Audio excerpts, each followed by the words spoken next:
Now I am going to discuss the how to convert the galvanometer into voltmeter. At first, what is the voltmeter? Voltmeter is that instrument which is used to measure the potential difference between the two ends of a conductor. Suppose there is a conductor having resistance R, and it is a part of an electrical circuit, and this circuit contains a battery of EMF R and internal resistance R, and then the total resistance is R plus R, so I is equal to E divided by R plus R, and hence the potential difference between this point VA and VB, so VA minus VB, that is the V, is equal to IR, and R is E R plus I. And since the potential difference has to measure between the two ends of the conductor, so it must be connected parallel to this resistance, जिसके across potential difference measure करना है, उसके across, उसके parallel हमें एक इस volt meter को add करना होगा. वोल्ट मीटर का सिंबल सिंपल V से लिखा जाता है. अब एक बात यह है कि यहां जो इलेक्ट्रिक करंट गया, एंड सपोज कर लीजिए कि ये जो इलेक्ट्रिक करंट हुआ यहां पर जाने के बाद इनके दो रास्ते मिल रहे हैं, एक तो ये मिल रहे हैं, एक ये मिल रहे हैं. तो आप जानते हैं from the Kirchhoff's first junction rule, at this junction this current will be divided into two parts, and this the ratio as per the resistance. So here the current will be divided, so the current is through this resistance will be less than I, यानी इसके through जो current अब होगा वो I से कम होगा. जब I से कम होगा तो ये कम वैल्यू जब हुआ, ये कम हुआ, तो ये वैल्यू भी कम हो जाएंगे भी, यानी ये जो मेजर करेगा वो एक्चुअल वैल्यू से कम मेजर करेगा. And this is the demerit of this voltmeter.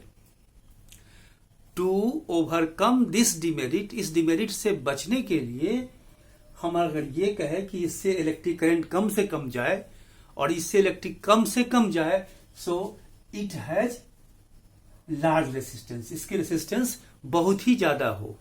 इसीलिए हम कहते हैं for the ideal voltmeter its resistance should be infinite. Ideal voltmeter के लिए इसकी रेजिस्टेंस इनफाइनाइट होनी चाहिए. Practically it is not possible, but you can increase the resistance. So how can now so the voltmeter, the resistance of a voltmeter should be large, and how can we convert the galvanometer into voltmeter? Look at this. Suppose this is the galvanometer, and a high resistance R is connected. This is the RS connected across this series, and resistance is this RG. Now the total resistance is equal to RG plus RS, and this RS is very greater than RG. So thus we can say that this R means resistance of this whole system is approximately equal to, क्योंकि RG बहुत छोटा है तो इसको neglect करेंगे, तो RS, यानी जितना बड़ा रेसिस्टेंस हम लगाते हैं उतना ही इसकी रेसिस्टेंस होगी. तो हम जो एक वोल्ट मीटर की कंडीशन है कि फॉर टुवर्ड्स द आइडियल, मतलब कि अच्छे वोल्ट मीटर की जो कंडीशन है उस कंडीशन की तरफ बढ़ रहे हैं अगर इसकी रेसिस्टेंस हाई कर लिया, तो ये है कि अब जो ये पूरी सिस्टम हमारी बन गई, ये पूरी system, this is known as the voltmeter. अब इसको देखते हैं कि ये भी रेंज के प्रति काम करता है. तो अगर ये करंट आई है तो क्या लिखेंगे हम? अब एक और दोनों बातों हो गई, क्योंकि एक चीज और देख रहे थे कि यहां करंट कम हो गया. अब ये जो करंट है, ये करंट कितना होगा? The potential difference across this is the V is the, जो इसको V मेजर करता है वो I, total resistance RG plus R, ये हो गया। Now V IG RG plus IR and this IG RG, ये जो है अगर ये नहीं लगाए होते तब कितना ये वोल्ट मेजर करता, तो केवल ये नहीं होता तो क्या IRG, तो ये इसको हम लिखे VG, यानी कि without adding this resistance in series, this is the IR and now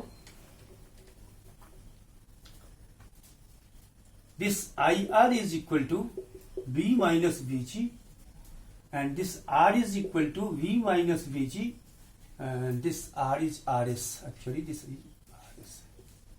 RS.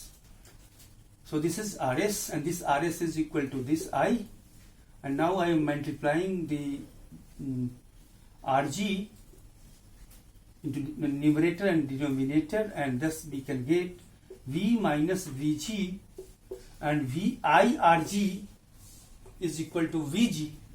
So it is VG into RG, and V by VG and VG by VG is equal to 1 or equal to RG, and thus we can say that here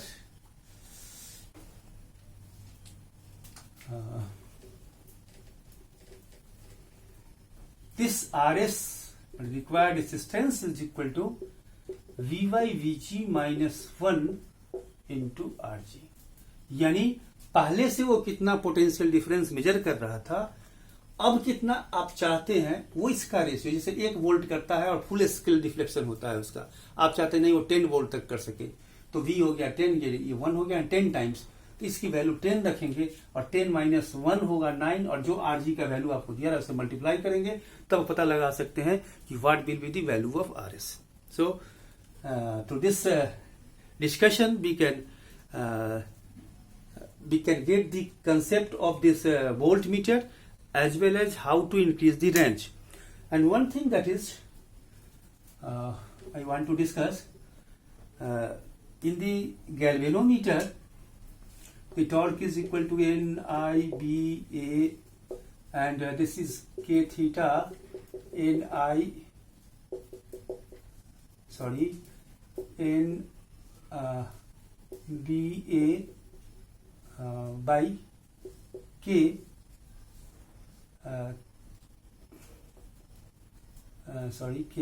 K I, and this is the theta is proportional to I, हम discuss किया था, और इसको हम कहते हैं कि पूरा का पूरा गैल्वेनोमीटर पर डिपेंड करता है number of turns, magnetic field area और जो स्प्रिंग का कांस्टेंट है, सो तो इसलिए इसको गैल्वेनोमीटर कांस्टेंट कहते हैं. और हमने कहा था कि ये थीटा बाई आई, यानी कि थीटा बाई आई की जो वैल्यू क्या होगी वह हम कहेंगे कि NBA बाई के, यानी इसको हम बोले थे करेंट सेंसिटिविटी, यानी कम एक करंट के लिए कितना डिफ्लेक्शन होता है, इसकी वैल्यू ज्यादा होगी अगर करंट की वैल्यू कम होगी. तो ये डिपेंड करता है नंबर ऑफ टर्न्स बी, ए और के पर. हमने डिस्कस किया था कि एन को बढ़ाते हैं, तो एन को बढ़ाने के बाद क्या होगा कि लेंथ भी उसकी बढ़ेगी और लेंथ बढ़ेगी वायर का, तो एन बढ़ाने से हम सेंसिटिविटी बढ़ा सकते हैं.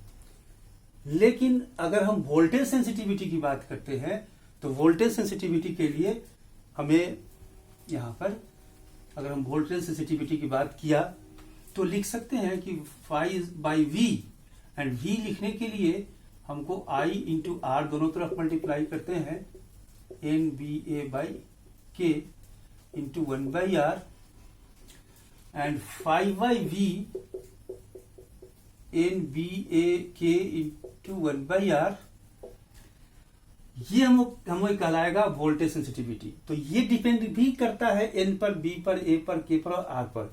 लेकिन यहाँ एक ध्यान देने वाली बात है, 1 ईयर एक क्वेश्चन पूछा गया था सीबीएसई में, अगर हम एन बढ़ाते हैं तो वायर की लेंथ बढ़ेगी, और लेंथ बढ़ने से क्या होगा कि जितनी टाइम्स लेंथ बढ़ेगी उतनी ही टाइम्स रेसिस्टेंस बढ़ जाएगी, यानी ये दोनों कैंसिल हो जाएगा. क्योंकि हम जानते हैं कि resistance of a wire is directly proportional to length. तो जितना नंबर ऑफ टर्न बढ़ता है उतना टाइम्स रेसिस्टेंस बढ़ेगा। यानी अगर 2 टाइम्स बढ़ाएं तो ये 2R हो जाएगा और 2 कैंसिल हो जाएगा। यानी हम कह सकते हैं कि नंबर ऑफ टर्न बढ़ाने से करंट सेंसिटिविटी तो बढ़ा सकते हैं, लेकिन वोल्टेज सेंसिटिविटी आप नहीं बढ़ा सकते हैं। तो this is the concept of the current sensitivity end voltage sensitivity. So now this is the end of this topic. In the next class, I will discuss the next topic. Thank you.